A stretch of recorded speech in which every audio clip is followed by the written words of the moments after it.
Hanya kepadanya kita berdoa dan hanya kepadanya kita meminta pertolongan.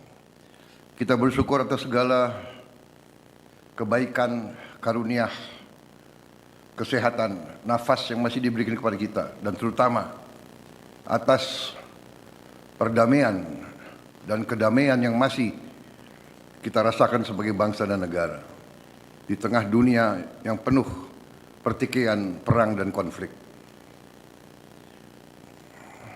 Hari ini saya sengaja melaksanakan sidang Kabinet Paripurna pertengahan tahun 2026 menjelang 17 Agustus 2026, di mana sudah secara tradisi Presiden Republik Indonesia menyampaikan sambutan beberapa hari sebelum 17 Agustus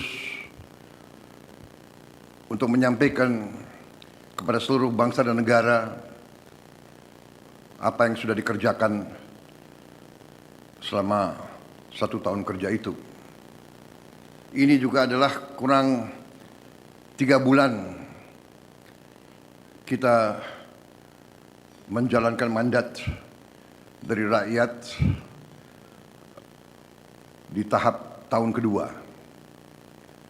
Tanpa terasa waktu berjalan sangat cepat. Saudara-saudara, tentunya kita laksanakan Kabinet Paripurna ini untuk kita evaluasi apa yang sudah kita kerjakan. Dan saudara-saudara,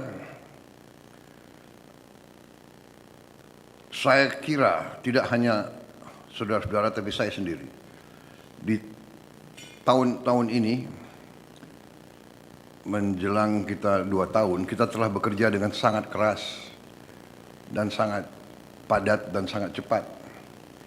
Kadang-kadang dengan kita bekerja sangat keras, dengan kita bekerja sangat padat, kita sendiri tidak terlalu menyadari berapa banyak yang telah kita capai dalam 2 tahun pertama kita. Karena kita menghadapi masalah yang sangat besar. Kita menghadapi dunia yang penuh pergolakan, dan juga kita menghadapi kenyataan-kenyataan pahit yang harus kita akui merupakan tantangan kita bersama.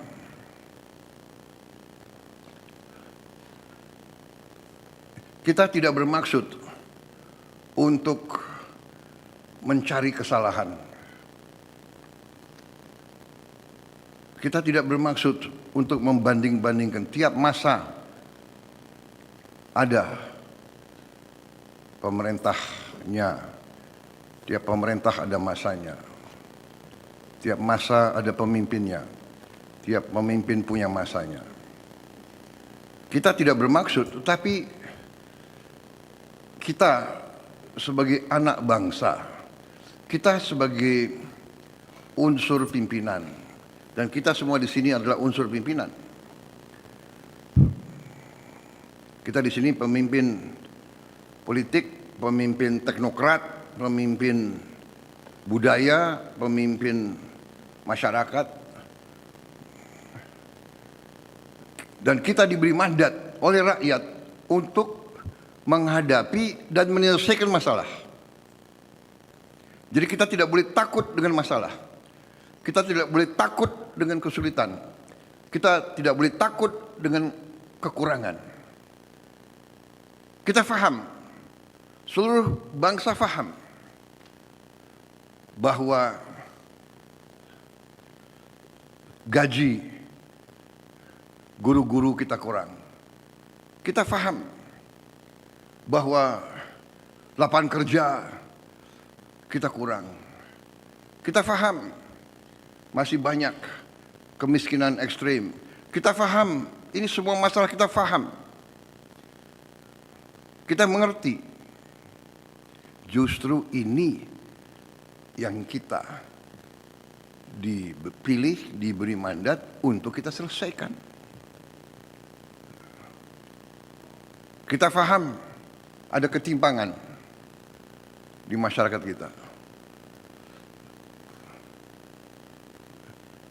Tapi terus terang saja saya katakan di mana-mana, saya sendiri sebagai presiden, sebagai yang diberi mandat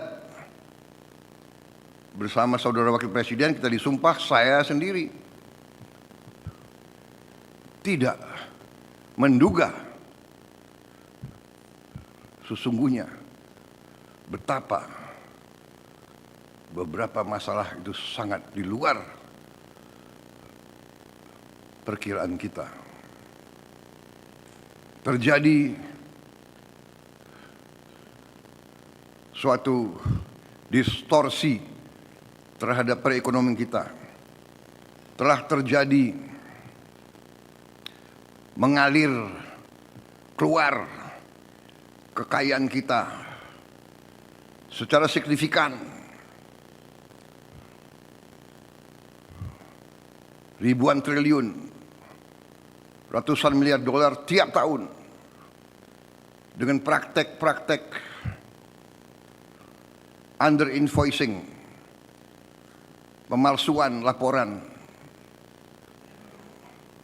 Under invoicing adalah pemalsuan laporan perdagangan. Praktek-praktek transfer pricing, praktek-praktek penyelundupan, hal-hal yang sesungguhnya sungguh tidak masuk akal dan sesungguhnya tidak adil bagi bangsa kita. Dan ini bukan data dari kita, ini data internasional, ini data dari lembaga-lembaga internasional, ini data dari PBB di antaranya. Tapi seluruh bangsa sudah merasakan, semua pelaku ekonomi sudah mengerti hal ini, di dalam negeri dan di luar negeri, semua tahu negara penghasil kelapa sawit terbesar di dunia sempat berminggu-minggu hilang minyak goreng. Sesuatu yang tidak masuk di akal. Saudara-saudara.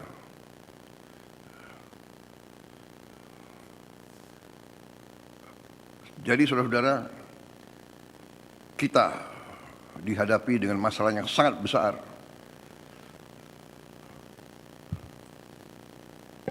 Dengan masalah yang vital. Kalau ini kita biarkan, kalau kebocoran ratusan miliar dolar kekayaan Indonesia dibiarkan terus keluar, kita bisa bayangkan nasib bangsa kita seperti apa. Karena itu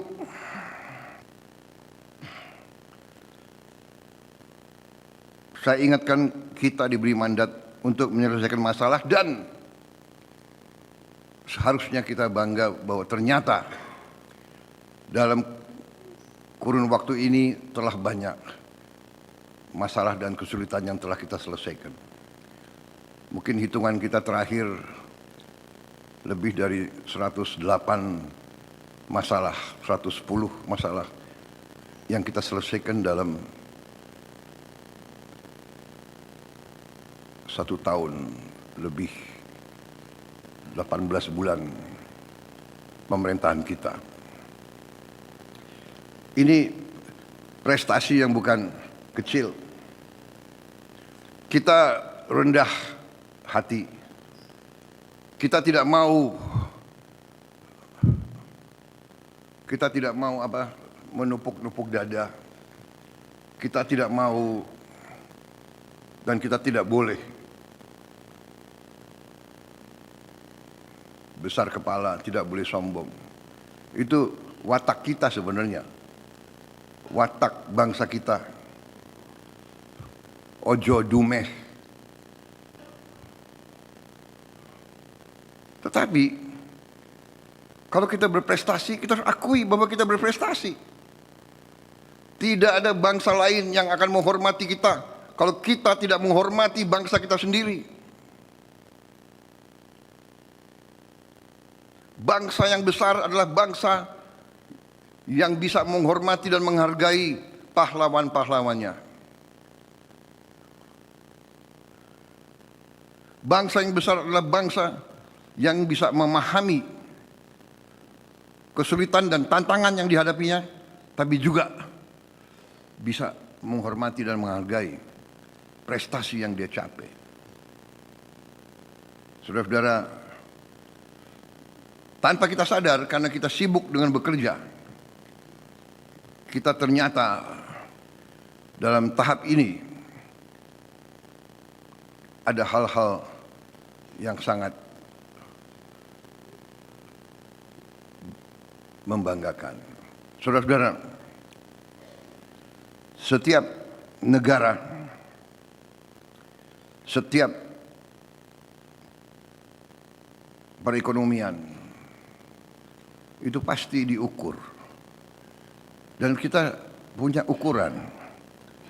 Kita bertanya, apakah bangsa itu bisa memberi pangan, memberi makan untuk rakyatnya?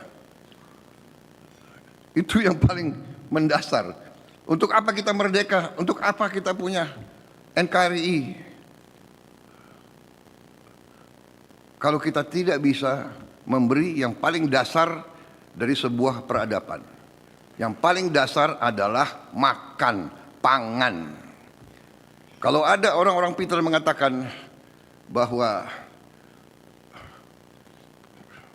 ada yang lebih penting dari perut yang lapar,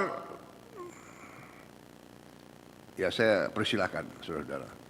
Yang saya tahu dari sejarah ribuan tahun peradaban manusia, tidak ada masyarakat yang bertahan tanpa pangan. Punah. Peradaban punah kalau tidak ada makan.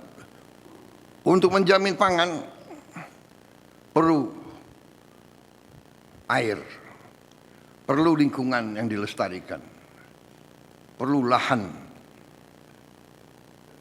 yang subur, perlu kebijakan yang benar.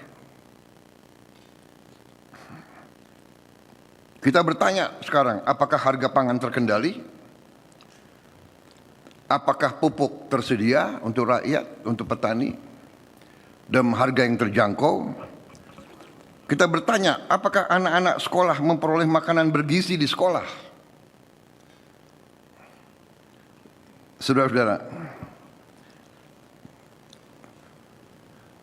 saya diserang karena ingin memberi makan bergizi untuk anak-anak Indonesia.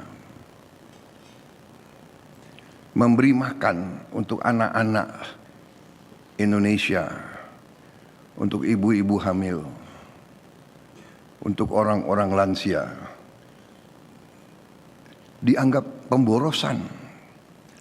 Tapi ribuan triliun yang menguap, yang pergi dari bumi Indonesia tiap tahun selama 34 tahun, tidak ada komentar. Tidak ada pakar yang protes. Tidak ada investigasi.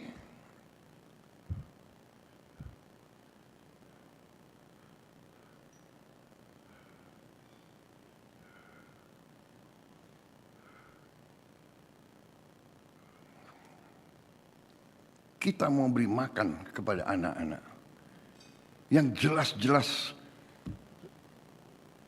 minimal 1/4 anak-anak kita stunting. Sebagian besar juga tidak banyak yang tidak makan berangkat sekolah. Kita dituduh pemborosan. Kita dibilang ekonomi mau kolaps. Harga saham akan ambruk. Mata uang akan melemah. Alasannya karena boros.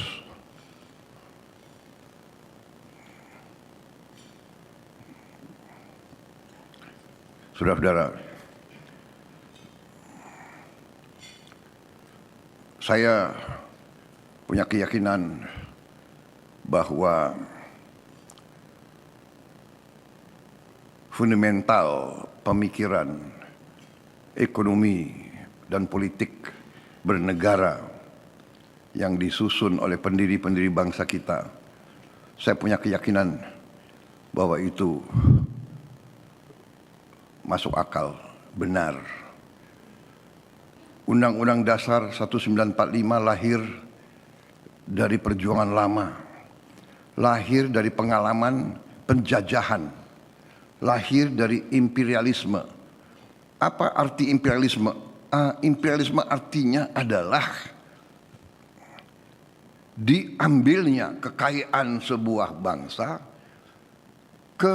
oleh bangsa lain.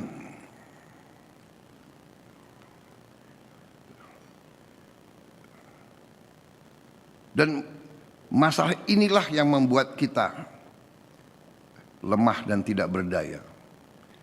Sehingga pendiri-pendiri bangsa kita melalui perjuangan berat dan lama dan berujung di suatu perjuangan fisik, mereka memiliki filosofi.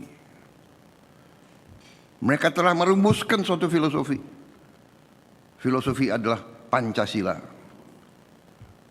Dan Pancasila ini adalah suatu filosofi yang utuh, yang integralistik. Di situ ada pemahaman ekonomi. Ekonomi Pancasila harus ekonomi yang juga berkeadilan. Dan itu jelas-jelas tertera, tercantum dalam Undang-Undang Dasar 1945 ya, yang sedang kita jalankan. Kita sedang menjalankan Undang-Undang Dasar Negara Republik Indonesia tahun 1945. Kita sedang menjalankan pasal 33. Perekonomian disusun sebagai usaha bersama berdasarkan azas kekeluargaan.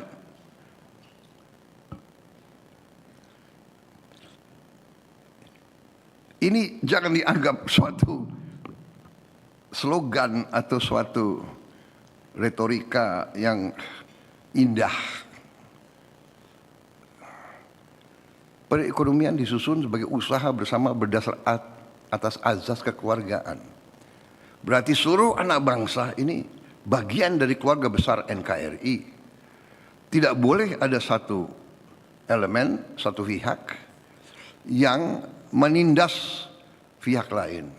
Tidak boleh ada satu elemen yang memborong kekayaan bangsa sehingga yang lain tidak bisa nikmati. Ini arti daripada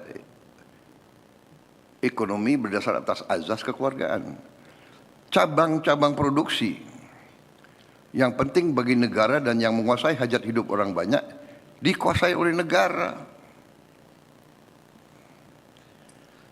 Jadi ini bukan sesuatu yang perlu ditafsirkan.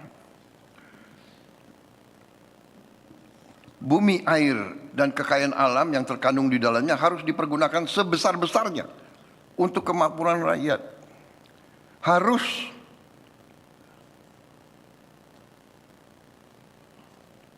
digunakan, ya, dikuasai oleh negara dan dipergunakan untuk sebesar-besar kemakmuran rakyat. Saudara-saudara,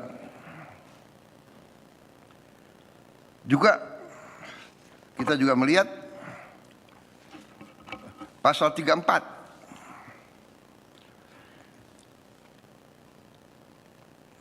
Ini perintah undang-undang, fakir miskin dan anak-anak yang terlantar dipelihara oleh negara. Ini sedang kita jalankan. Pasal 3 untuk mengamankan sumber daya ekonomi supaya kita dapat uang. Dari pasal 3 kita menjalankan pasal 34. Jadi itulah, kita tidak boleh membiarkan anak-anak orang miskin terus miskin. Kita tidak boleh membiarkan anak-anak tidak ada harapan sekolah.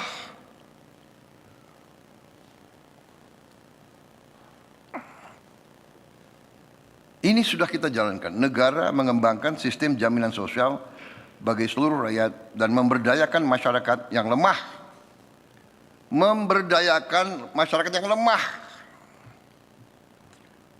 dan tidak mampu sesuai dengan martabat kemanusiaan.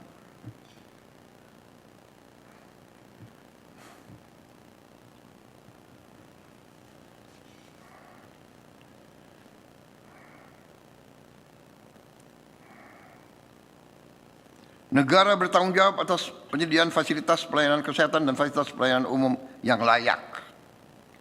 Negara bertanggung jawab atas penyediaan fasilitas pelayanan kesehatan dan fasilitas umum yang layak.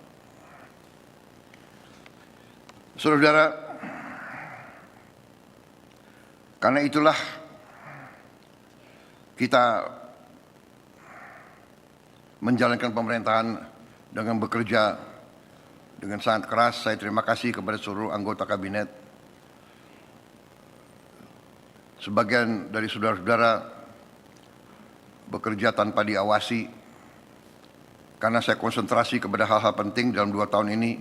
Tapi saya lihat saudara-saudara berinisiatif. Saudara masing-masing bekerja dan bersama kita telah mencapai prestasi-prestasi yang menurut saya cukup membanggakan.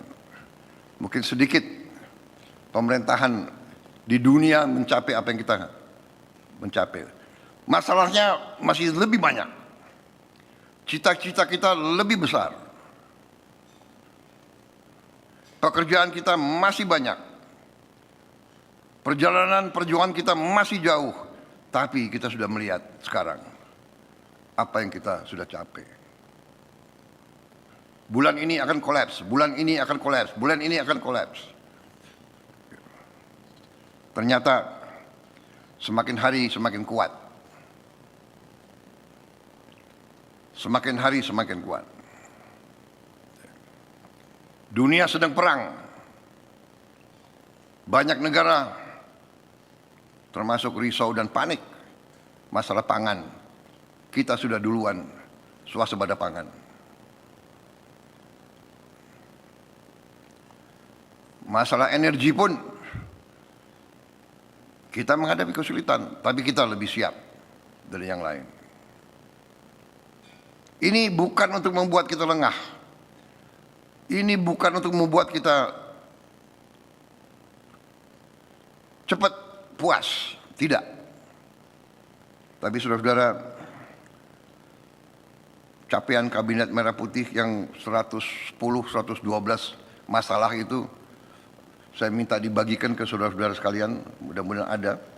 Ya, bukunya sudah dibagikan. Sudah dibagikan. Hah? Iya, dibagikan, bukan disiapkan. Saya minta dibagikan. Jadi ada di depan para menteri dan wakil menteri. Bagikan sekarang kalau ada.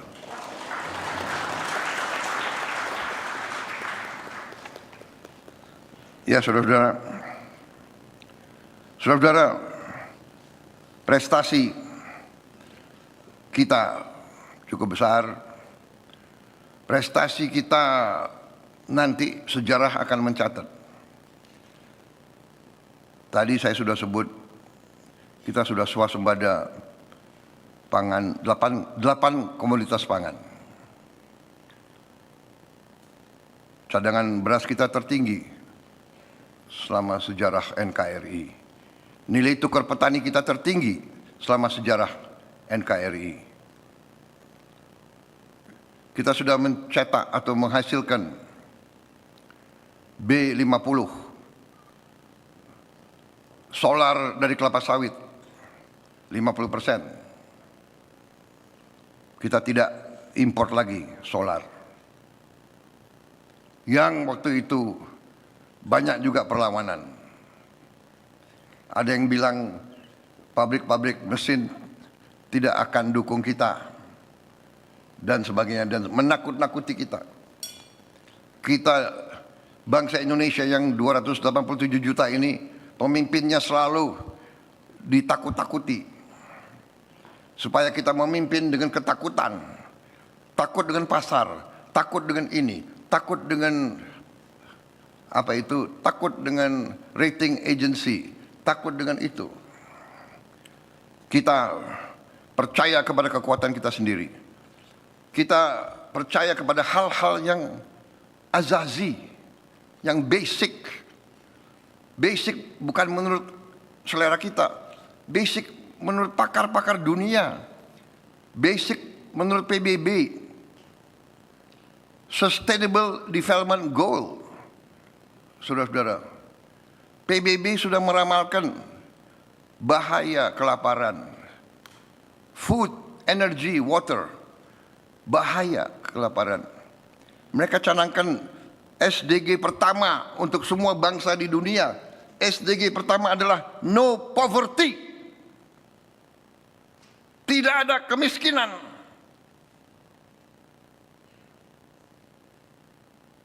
Kalau kita mau bantu rakyat kita yang miskin, dibilang pemborosan. Kalau kecurangan, penyelundupan, diem.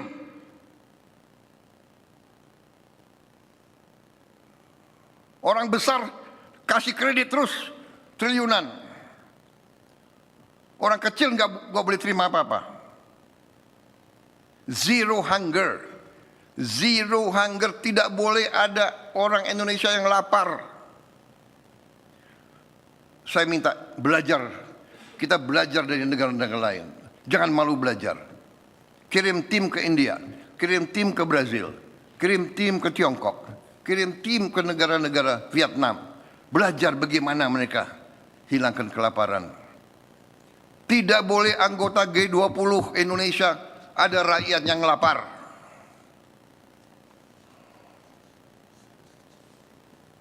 SDG ketiga, good health and well-being. Nomor 4, quality education. 5, gender equality. 6, clean water. 7, affordable and clean energy. Decent work and economic growth. Industry, innovation, infrastructure, reduced inequalities. Saudara-saudara, ini yang kita sedang kerjakan. Ini yang sedang kita kerjakan, saudara-saudara. Ya. Jadi jangan ragu-ragu. Kita berada di jalan yang benar. Kita berada di jalan yang rasional. Yang tidak rasional adalah tadi illegal mining, illegal kebun, illegal logging, penyelundupan, under invoicing, transfer pricing. Itu adalah fraud, itu adalah pidana, itu yang tidak rasional. Jangan dibalik, yang sudah diramalkan zaman edan, yang benar disalahkan, ya kan? Yang salah dibenarkan, ini tidak. Kita yakin kita di atas jalan yang benar. Jadi saudara, salah satu prestasi kita yang nanti akan dikenang oleh sejarah, saya percaya, untuk pertama kali dalam sejarah bangsa Indonesia, kita telah berhasil membangun suatu dana kedaulatan yang kita sebut Danantara. Dana kedaulatan. Danantara singkatan Daya Anagata Nusantara. Daya, energi, Anagata, masa depan. Nusantara, tanah air kita. Jadi Danantara adalah suatu dana kedaulatan di mana tabungan-tabungan, kekayaan, aset-aset negara disatukan, dikonsolidasi, dimanage dengan rapi. Dan ini menjadi cadangan, ini menjadi energi untuk masa depan Indonesia, untuk anak, cucu, dan cicit kita. Dan alhamdulillah, kita untuk pertama kali dalam sejarah kita punya dana kedaulatan ini, Danantara ini yang nilai asetnya bernilai lebih dari 1.000 miliar dolar. Yang selama ini sering tidak bisa kita pantau.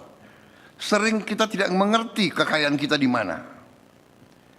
Saudara-saudara, saya masuk kabinet sebelum ini, kabinetnya Presiden Joko Widodo. Saya mengikuti, tapi saya belum menguasai angka-angka. Saya sendiri anggota kabinet, saya mengira bahwa jumlah BUMN itu berkisar di antara 300 sampai 350. Saya kaget. Waktu saya jadi presiden, saya diberi laporan BUMN itu jumlahnya 1077. Dan ini harus kita cek lagi. Ada BUMN yang bikin anak perusahaan. Dia bikin lagi cucu perusahaan. Dia bikin lagi cicit perusahaan. Dan saya terima kasih, saya bangga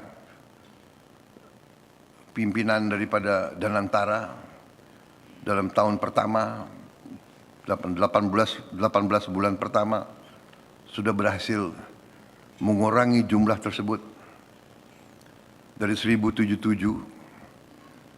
di akhir bulan ini, di akhir 31 Juli mereka sudah menutup, mengkonsolidasikan, memerger sehingga dari 1077 berkurang 250 BUMN, sudah berkurang 250. Nah, ini boleh tepuk tangan dong. Tepuk tangan. Saya kira, maaf ya, mungkin Ketua Den Pak Luhut dan bisa dicek di dunia, mana ada negara yang menutup state owned enterprise 250 dalam 1 tahun.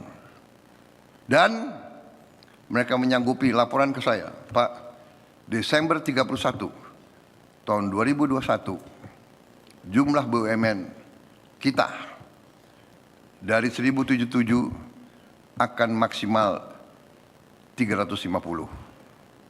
Berarti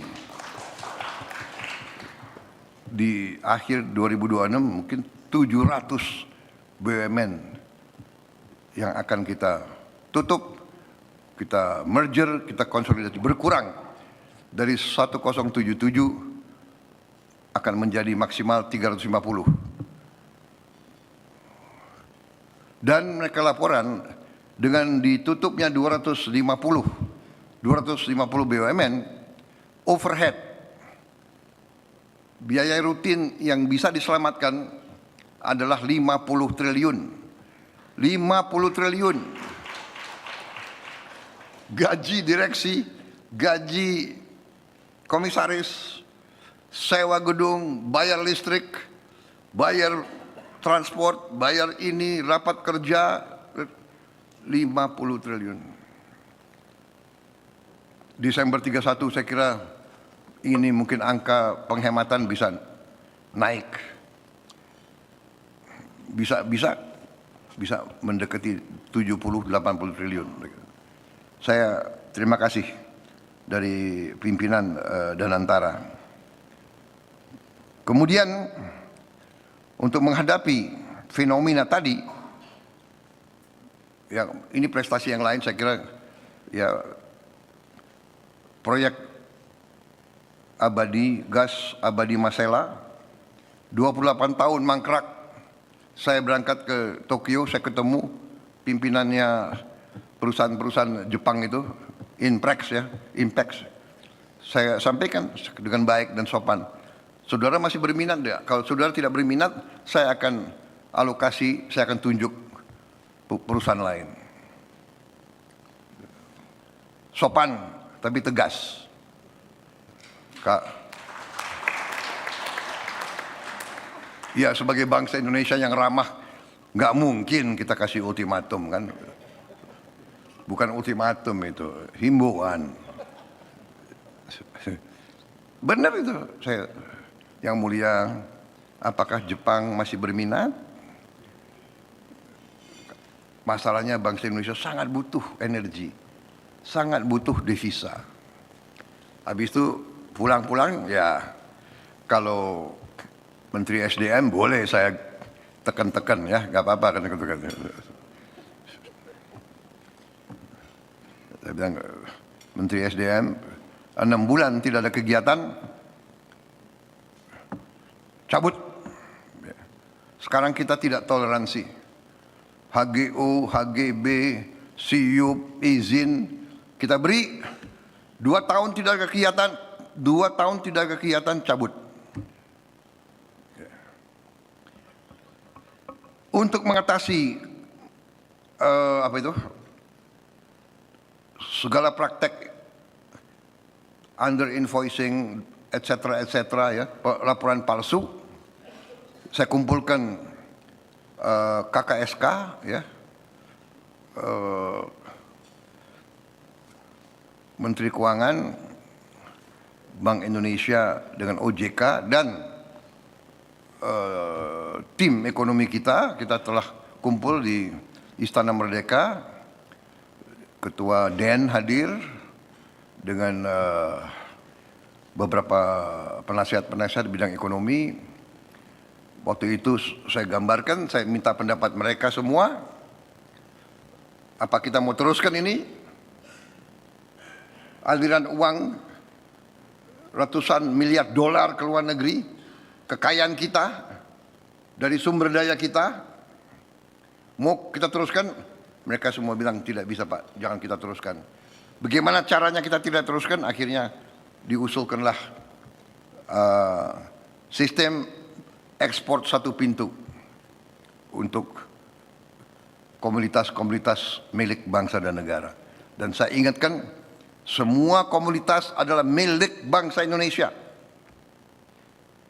Bumi, air, dan semua kekayaan yang terkandung di dalamnya itu milik bangsa Indonesia.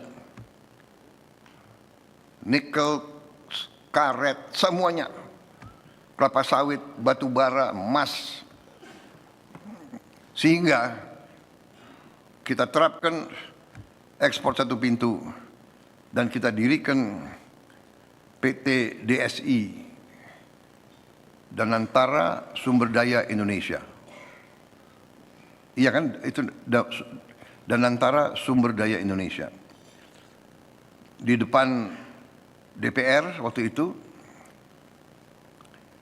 kita umumkan 20 Mei 2026, 20 Mei hari yang signifikan, hari kebangkitan, ya, hari kebangkitan nasional kita. Kita dirikan PT DSI, mulai beroperasi penuh pada 1 Juli sebagai instrumen negara untuk memperkuat tata kelola dan konsolidasi ekspor komoditas strategis. Saudara-saudara, kita bangun sistem ekspor satu pintu agar negara mengetahui berapa yang diekspor, kepada siapa dijual, berapa harga sebenarnya, berapa devisa yang seharusnya kembali ke Indonesia. Itu tujuannya.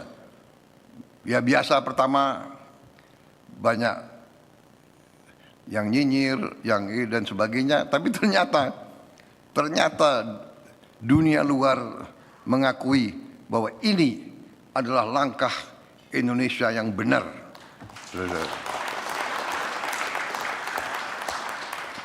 Ada kekuatan-kekuatan, kelompok-kelompok tertentu yang selalu ingin Indonesia kolaps. Saya tidak mengerti dia itu anak bangsa mana, saya tidak paham. Saya tidak paham benar-benar, ya kan?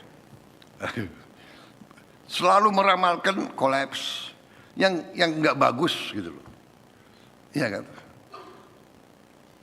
Jadi sebetulnya itu bukan ramalan, menurut saya itu doa dia bahwa Indonesia kolaps, doa dia bahwa Indonesia terus miskin, sehingga saya benar-benar meragukan di mana patriotisme dia. Di mana cinta tanah air dia? Saudara-saudara, dengan ekspor sumber daya alam satu pintu, ya, kita mengadakan tahap transisi dan kita harapkan nanti 1 September 2026 implementasi penuh. Kemudian proses ini semua akan membuat kita benar-benar faham benar kemana uang kita. Sebagai contoh, kelapa sawit selama ini banyak dijual dari Indonesia, resmi kontrak harganya 17.000 CPO ya, 17.000 rupiah ya. Iya benar, Menteri Pertanian. 15.000 per kilo. Pada harga di internasional, harga di Eropa, di Rotterdam itu 27.000. Kita 14.000, 15.000, mereka harga sebenarnya 27.000. Siapa yang nikmati 13.000? Hampir 50%.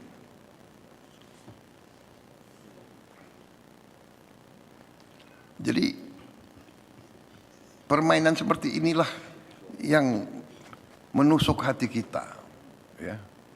Jadi perusahaan dari Indonesia dia ekspor, begitu di sini dia jual 14.000. Dalam perjalanan ke Eropa, konon kabarnya berubah-ubah lagi dealnya, kontraknya, sehingga di sana 27.000. Jadi kita hilang 50% kekayaan kita. Satu kali perjalanan kita hilang 50% kekayaan kita. Jadi kita sekarang tegakkan, dan saya terima kasih saya dapat laporan dari saudara Rozan,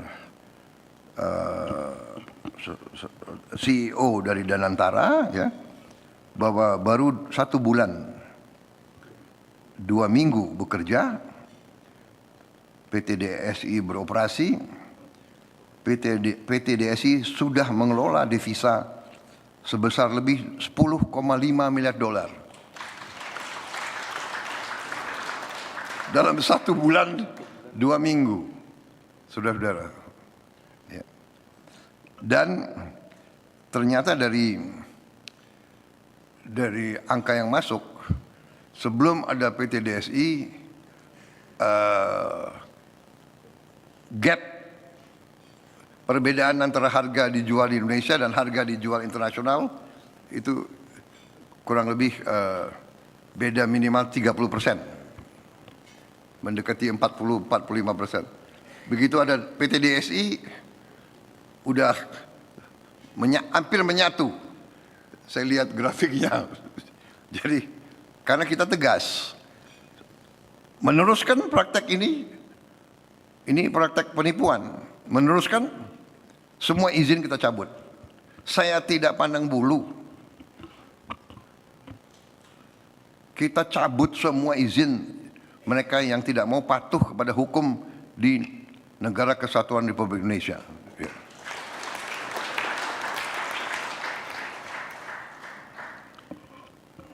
Saudara-saudara, tentunya kita tidak boleh cepat puas, ya. Tapi kita sudah melihat langkah-langkah kita sekarang, bahwa tadinya kita ditakut-takuti. Ada rating agency, ya, global rating agency, nanti akan kasih raport jelek Indonesia. Kita akan diturunkan supaya nanti nggak ada yang mau invest di Indonesia.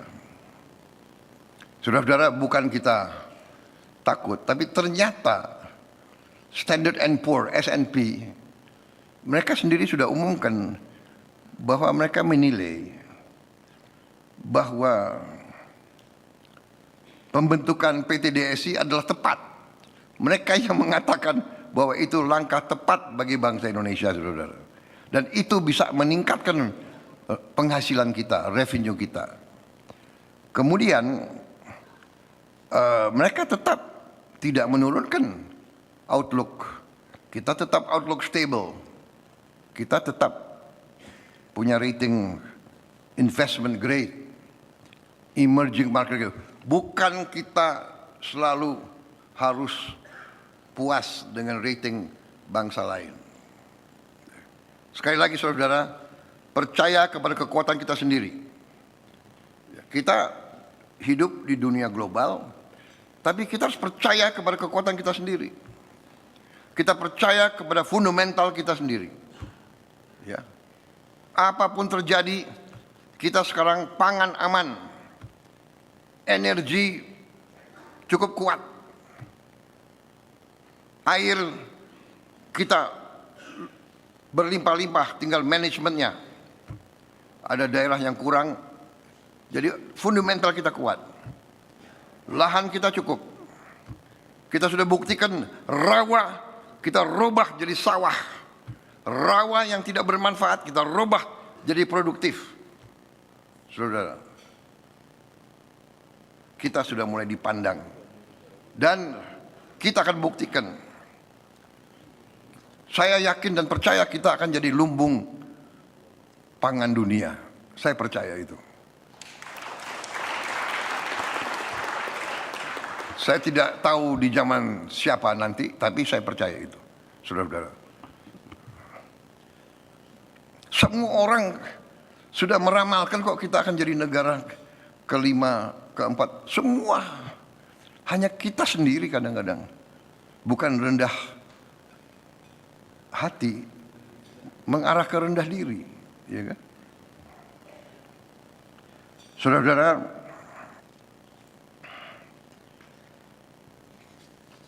kita yakin bahwa kita berada di arah yang benar, tapi kita juga waspada. Ya. Kita koreksi diri, kita tahu bahwa efisiensi kita masih kurang, regulasi kita terlalu banyak, peraturan kita terlalu banyak. Ya, saya tegaskan di sini, kita harus sederhanakan pemerintahan. Kita akan mulai melaksanakan atau sudah merintis ke arah digitalisasi pemerintahan dengan GovTech dan program-program lainnya. Saya berharap nanti single national identity card bisa dieksekusi, bisa diimplementasi dengan sebaik-baiknya. Ya, kita terus sederhanakan peraturan-peraturan menteri dan sebagainya, harus juga sinkron dengan nafas penyederhanaan, deregulasi, dan efisiensi. Saudara-saudara,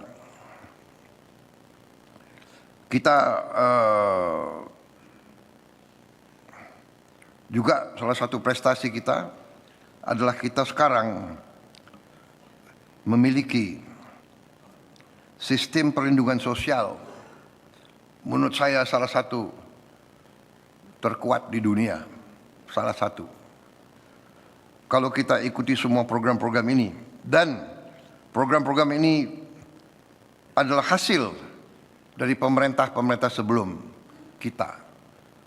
Saya selalu mengakui, tidak ada pembangunan bangsa, tidak ada transformasi bangsa yang sepotong-sepotong. Ini adalah long march. Semua yang kita miliki dari Bung Karno, dari Pak Harto, dari Pak Habibie, dari Gus Dur, dari Megawati, dari Presiden SBY, dari Pak Jokowi. Semua yang kita miliki sekarang hasil dari kerja keras mereka, hasil dari kerja keras pemerintah mereka.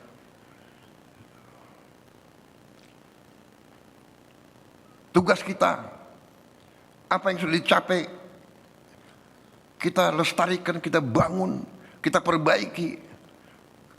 Kalau ada kesulitan dan kekurangan dan kesalahan bangsa, bukan orang, bukan rezim, tapi bangsa. Kekeliruan, kadang-kadang kekeliruan kita sebagai bangsa. Dulu berbondong-bondong, semua pakar, semua intelektual, hampir 99%, semua berbondong-bondong mengelu-elukan neolib kapitalisme. Ya tidak, Tidak salah mungkin Presiden Soeharto dikelilingi penasihat-penasihat yang menyarankan, ya kan? Kemudian habis itu Pak Habibie dan selanjutnya. Ya nggak ada masalah. Tapi kita sekarang melihat pengalaman itu, kita lihat negara di Amerika saja sudah ditinggalkan kok. Di Eropa saja sudah meninggalkan neolib. Masa kita mau teruskan? Ya, jadi ini saya tegaskan. Ternyata kita punya sistem perlindungan sosial, negara kesejahteraan, welfare state, salah satu terkuat di dunia. Kalau kita lihat program satu-satu, dan sebagian program-program ini dilaksanakan oleh presiden-presiden sebelum kita, pemerintah sebelum kita. Jadi itu yang saya mengajak, jangan kita punya budaya nggak tahu dari mana, itu ada selalu